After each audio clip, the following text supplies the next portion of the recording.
So this is Crazy Talk. At the moment there's absolutely nothing done in it. You'll see on the right hand side we've got a series of options of things that we can choose. There's different tabs, and all of these you'll be coming across later on. At the moment at the bottom we've got our timeline view, so there's various options we can show here, but there's nothing in the project yet. So what we have to do is to start with our character. So I'm going to go up here where it says create new actor. I'm going to choose from that to import an image, and I'm going to choose my monkey, and I'm going to bring my monkey in. So I've got various options here. The first thing I probably want to do is to actually crop it down, because I don't need my monkey to be as big as the image that I've got. So I'm just going to pretty much clip the monkey, and I'm going to apply that cropping. So there's my monkey. Now the other options here are to do with things like rotating the image and changing the colours. I don't want to do any of that. I'm pretty sure that that's the way I need it to be. So I'm going to click next. Now in this next step it's basically saying fit my anchor points. Now what I need to do is I need to, without too much hassle, put the 2 anchor points on the eyes and the next 2 anchor points on the corners of the mouth, and hit next again. This has now taken me into what's called face fitting mode. In face fitting mode I need to be able to put all the different points on the different parts of the face, but I'm actually going to go into a more detailed view. I'm going to click this second one here, which is even more detailed, and I'm going to zoom in on it.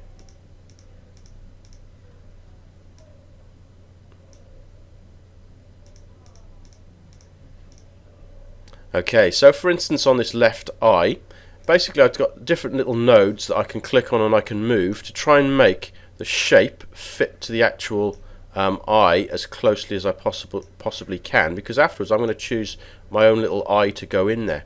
Now if I click on individual points, they move individually. If I click on the blue until it goes red, then I can move the whole thing in one go. And again, to do the opposite of that, I just click off it again. And I want to try and get the kind of, the little laugh lines and things lined up. Now one little trick, things like the eyebrow, if you try and line up the points so that the eye and the eyebrow are kind of all centered, so the middle of the eyebrow will be the middle of the eye, and the corner of it will be the corner in line here, and so on. Later on when the face muscles move, this will do a much better job of actually fitting that in.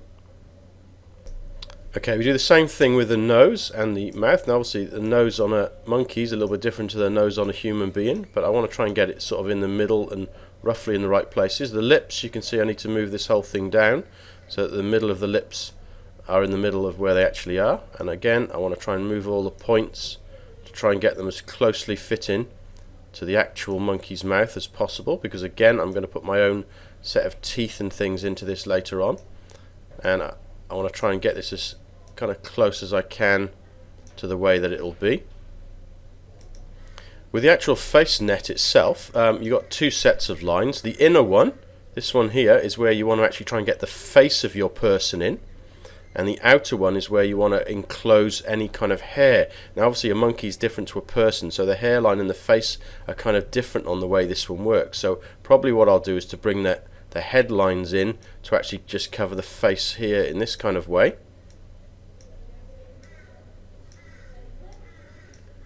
Now I can go back and edit this at any point if I'm not happy with it later on. I can always come back and repeat these steps, but at the moment I'm going to do something like that, and I'm going to make sure that I enclose the ears within this shape. The head needs to go up a slight bit here. Now it doesn't have to be super accurate when I'm doing this, but it does need to try and cover the majority of it. So if you've got someone with big hair that you're doing, try and make sure all the hair's inside, otherwise when you animate it, it'll look a bit weird if some hair moves and some hair stays the same. So that's pretty much as I want it to be now. I've done all the points, so I'm going to hit next again. Okay, this next thing is to do with the kind of face. Now what you want to have is you want to have this elliptical shape in the middle of the face, so it's always better to have an image which is facing forwards with the mouth closed as a starting point. But on the right hand side here you can see that there is different types of face profiles. So this one is for at the moment is for a human being, but we probably want one which has got more of a sort of sticky outy face. So if we hover over some of these and try some of them out, That one's going to have a rounded sort of face, which is probably what we're after, but you might have someone with a long nose or an animal with a snout and things like this. You can try out the different ones to see what it looks like, and you can always preview them. Click the preview button, and when you move your mouse around, you can actually see what it will look like when that thing moves about. If you increase the strength, you get more movement within that thing. So again, I'm happy now. I'm going to click OK, and there's my image has been put into there. Now all I really need to do in the first instance is probably get rid of the background here, because I don't like the grass in there. I just want to have the person itself. So what I'm going to do is I'm going to use this feature here, which is called mask editing.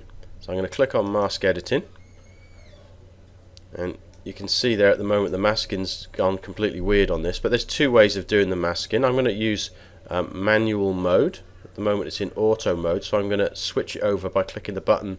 You might just be able to see at the bottom of your screen which says go to manual mode on the left side, and here I can choose whether I want to add or remove. So anything in blue is going to kind of be removed. So if I use the eraser tool and I can change the size of the brush, I'm going to remove this masking from around my little monkey here, and I'm going to get as much as I can to kind of show it off. So anything that's blue is going to be got rid of. So if I find that I haven't got everything, or if I've overlapped, say I've taken a bit off here that I don't want to, then I can switch brushes, go to the brush mode, maybe change the size and make the brush a bit smaller, and I can add the blue in then to the various areas.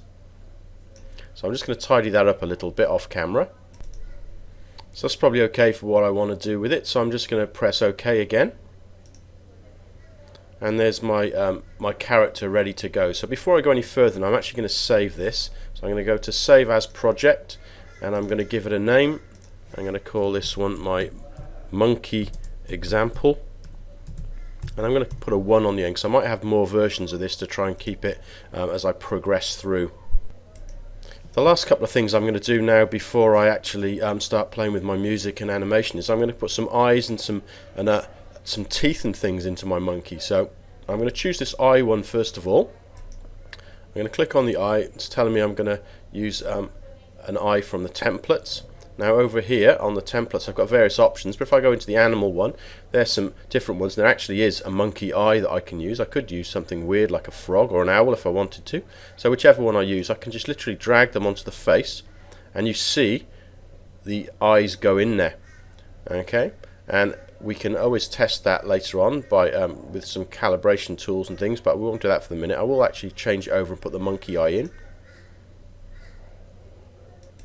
Now the easiest way to have a look and see how these things go, if I go back into my face fitting editor,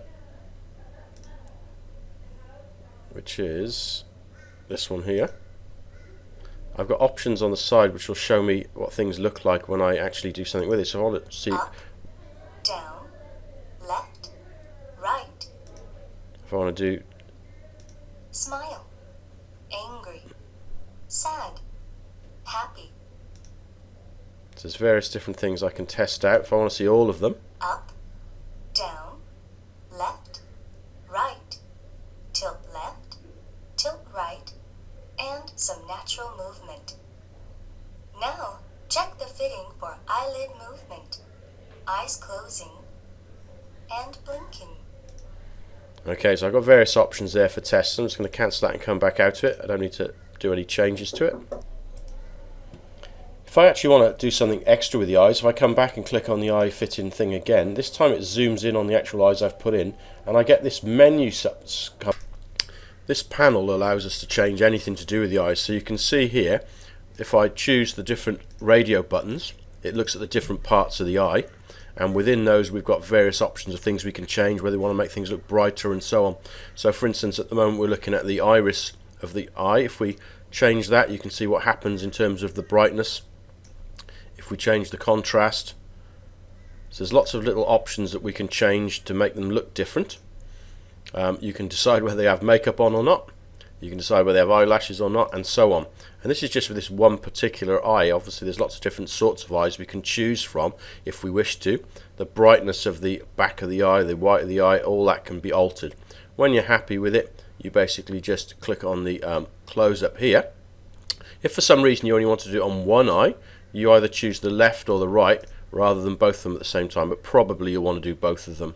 So when you're happy with the changes, you just close and it'll revert back to where you were. We're going to do exactly the same thing with mouth fitting. We're going to click on the mouth icon and say OK. Now we need to decide upon a mouth before we actually start doing any work with it, so I'll move that out of the way for a moment. Just for this example, I'll just choose any set of teeth and put them in. Now within that area, again, we've got the options for changing things around to do with how much teeth is showing, how bright they are, and so on. So you can play around as much as you want. It might even decide that on your picture, if the head was on a funny angle, you might want to tilt or make the size difference of the teeth get affected, and so on. But again, when you're happy that they're in correctly, you just close and it will remember and save all of your changes. Now all I'm going to do now is I'm going to actually save this project again before I finish this tutorial. And if I choose the same object, it'll ask me to overwrite it, and I'll say yes.